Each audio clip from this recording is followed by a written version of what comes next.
What was put in the Ark of the Covenant? 3 things. Anybody remember the 3 things in the Ark of the Covenant? And Aaron's rod that budded. Yeah, I have a whole message on that, John, on YouTube you can listen to. But it was manna, Aaron's rod that budded, and the stone tablets. Yeah, the 10 Commandments. Does anybody know what happened to the Ark of the Covenant when Hezekiah opened it up? What was in there? I think it was Hezekiah. Somebody correct me if I'm wrong. No.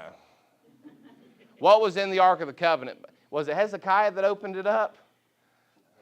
Y'all don't know, do you? I want to say it was Hezekiah, but they opened it up, and the only thing in there was the stone tablets and Moses' serpent, the brass serpent that he had lifted up in the wilderness. And what did the children of Israel do with that brass serpent? They worshipped it, made an idol. Here's a little nugget of truth here. I mean, I've not studied this in depth, but maybe some of you scholars can get a hold of it. Notice they open up the Ark of the Covenant. When will the Ark of the Covenant come back into play? Well, even before that. Huh? The tribulation. Now, whether or not that's the actual ark that was in the whatever, which I tend to think it is, I don't think the Jews ever lost it. Randy, did you go to the Third Temple Institute when you were in Israel? No? Just outside? Okay. We went in, when I was in Israel, we went in, and my grandfather, he's in Greece, he'll be back Tuesday, but he asked the guy straight up, he said, you have all these instruments here, where's the Ark of the Covenant? Now, this was his words. Of course, you know how people are, and da-da-da-da. His words were, when we're ready for the ark, it will be no problem getting it. Whatever that means. I mean, you couldn't get any more mystic than that, right?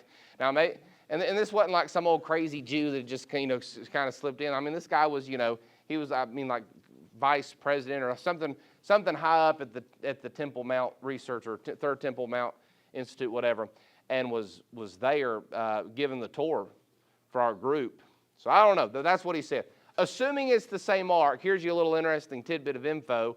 The ark shows back up in the days of Hezekiah, and they worship a serpent. The ark shows back up in the tribulation, and they're worshiping a serpent.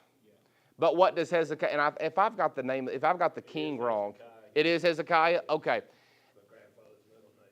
Okay, good, yeah. So what does Hezekiah do? He destroys the serpent. All right? And serpent's made of brass. Brass is a type of judgment in the Bible. So tribulation period, the ark shows back up. They worship the snake. Boom, he's got to be destroyed. So there's your little, there might be more tribulation, second advent types there with Hezekiah. I've never studied that out fully.